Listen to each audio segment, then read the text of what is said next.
प्रधानमंत्री नरेंद्र मोदी ने प्रयाग महाकुंभ 2025 में 5500 करोड़ रुपए की विकास परियोजनाओं का किया शुभारंभ। डॉक्टर विष्णु वाकणकर के नाम से जाना जाएगा रातापानी टाइगर रिजर्व, मुख्यमंत्री ने की घोषणा। मुख्यमंत्री ने किया रायसेन, भोपाल, सीहोर, विदिशा जिलों में विभिन्न विकास कार्यों का उद्घाटन। और प्रदेश में जारी रहेगी शीतलहर, कई जिलों में न्यूनतम तापमान 10 डिग्री से नीचे। अब समाचार विस्तार से।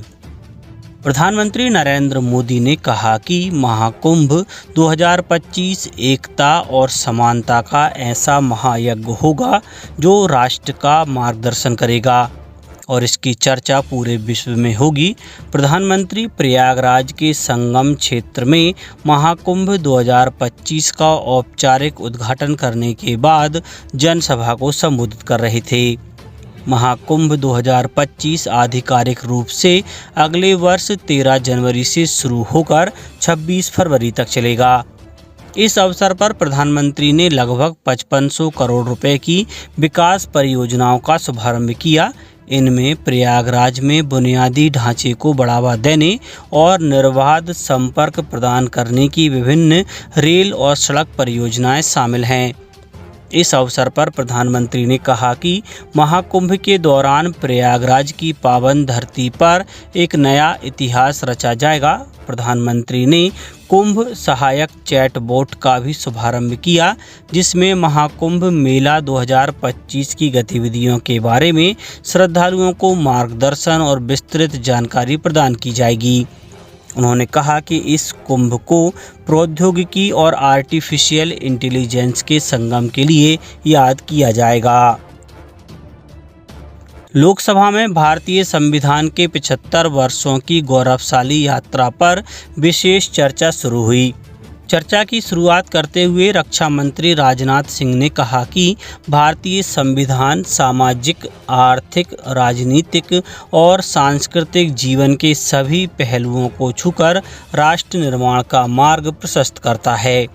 उन्होंने कहा कि संविधान देश की सभ्यता के मूल्यों की अभिव्यक्ति है। उन्होंने कहा कि संविधान सभा द्वारा निर्मित संविधान केवल एक आधिकारिक दस्तावेज नहीं था, बल्कि यह लोगों की इच्छा की अभिव्यक्ति था।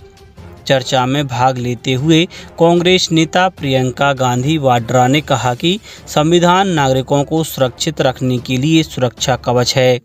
उन्होंने कहा कि यह न्याय, एकता और अभिव्यक्ति के अधिकार का कवच है। समाजवादी पार्टी के अखिलेश यादव ने कहा कि संविधान लोकतंत्र की आत्मा है। राष्ट्रपति द्रौपदी मुर्मू और प्रधानमंत्री नरेंद्र मोदी ने उन सुरक्षा कर्मियों और शहीदों को श्रद्धांजलि अर्पित की जिन्होंने 13 दिसंबर 2001 को आतंकवादी हमले के दौरान संसद की सुरक्षा करते हुए अपनी जान गंवा दी थी। राष्ट्रपति ने एक सोशल मीडिया पोस्ट में संसद के सुरक्षा कर्मियों के अदम्य साहस और निस्वार्थ सेवा का स्मरण किया। उन्होंने कहा कि उनकी सेवा देशवासियों को हमेशा प्रेरित करती रहेगी। राष्ट्र इन बहादुर कर्मियों और उनके परिवार का हमेशा कृतज्ञ रहेगा। राष्ट्रपति ने आतंकवाद से मुकाबला करने का संकल्प दोहराते हुए कहा कि देश आतंकी ताकतों के खिलाफ एकजुट है। प्रधानमंत्री ने कहा कि बहादुरों का सर्वोच्च बलिदान देश को सदैव प्रेरित करता रहेगा। मुख्यमंत्री डॉक्टर मोहन यादव ने कहा है कि प्रदेश के रातापानी टाइगर रिजर्व का नाम विश्व विख्यात पुरातत्वविद डॉक्टर विष्णु वाकणकर के नाम से जाना जाएगा। रातापानी टाइगर रिजर्व में स्थित विश्व धरोहर भीमबेटका को डॉक्टर वाकणकर के अथक परिश्रम के परिणाम स्वरूप ही पहचान प्राप्त हुई है।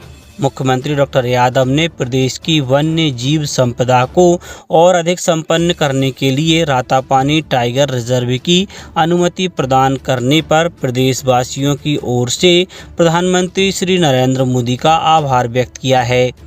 मुख्यमंत्री डॉक्टर यादव झिरी गेट से रातापानी टाइगर रिजर्व के लोकार्पण कार्यक्रम में बोल रहे थे।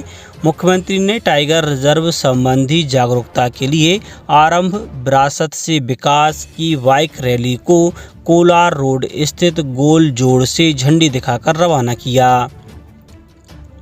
मुख्यमंत्री डॉक्टर मोहन यादव ने भोपाल में 758 करोड़ रुपए के विभिन्न विकास कार्यों का भूमि पूजन और लोकार्पण किया। कार्यक्रम में रायसेन, भोपाल, सीहोर, विदिशा को स्वास्थ्य, सड़क, लोक निर्माण, छात्रावास के लिए ये सौगातें दी गईं। मुख्यमंत्री ने अपने संबोधन में कहा कि विकास के पड़ाव की सभी को बधाई। सिंगल क्लिक के माध्यम से विकास कार्यों का लोकार्पण, भूमि पूजन हुआ है। मुख्यमंत्री डॉक्टर मोहन यादव 14 दिसंबर को शहडोल में नवनिर्मित एमपीटी सरसी आइलैंड रिसोर्ट का उद्घाटन करेंगे। इस राज्य स्तरीय समारोह में उप मुख्यमंत्री राजेंद्र शुक्ल उपस्थित रहेंगे। बाणसागर डैम के बैक वाटर पर मध्य प्रदेश राज्य पर्यटन विकास निगम द्वारा रिसोर्ट का निर्माण किया गया है। बांधवगढ़ नेशनल पार्क और मैहर आने वाले पर्यटकों के लिए यह एक विशेष सुविधा होगी। यहाँ luxury eco huts, 3 boat club, आकर्षक रेस्टोरेंट, आधुनिक कॉन्फ्रेंस रूम, जिम, लाइब्रेरी और बच्चों के लिए प्ले एरिया सहित पर्यटकों के लिए आवश्यक सभी आधुनिक सुविधाओं का ध्यान रखा गया है।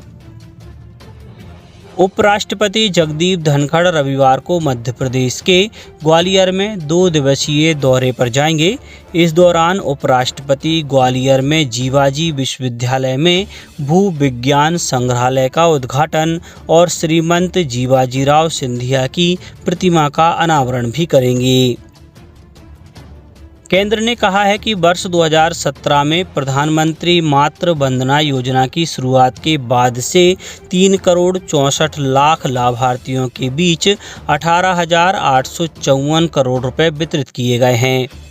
महिला और बाल विकास मंत्री अन्नपूर्णा देवी ने लोकसभा में एक प्रश्न के उत्तर में बताया कि सरकार ने योजना के तहत लाभार्थियों के डिजिटल पंजीकरण की पहल की है।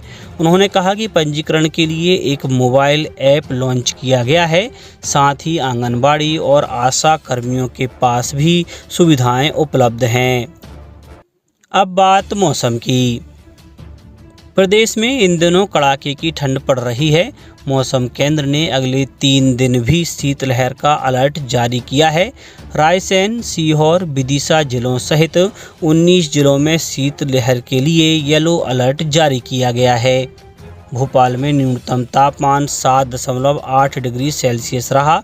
प्रदेश में सबसे कम न्यूनतम तापमान शाजापुर जिले के गिरवर में 3.7 डिग्री सेल्सियस दर्ज किया गया। अब कुछ समाचार संक्षेप में। 24 दिसंबर को राष्ट्रीय उपभोक्ता दिवस मनाया जाएगा। इसके तहत प्रदेश में जिला स्तर पर विभिन्न कार्यक्रमों का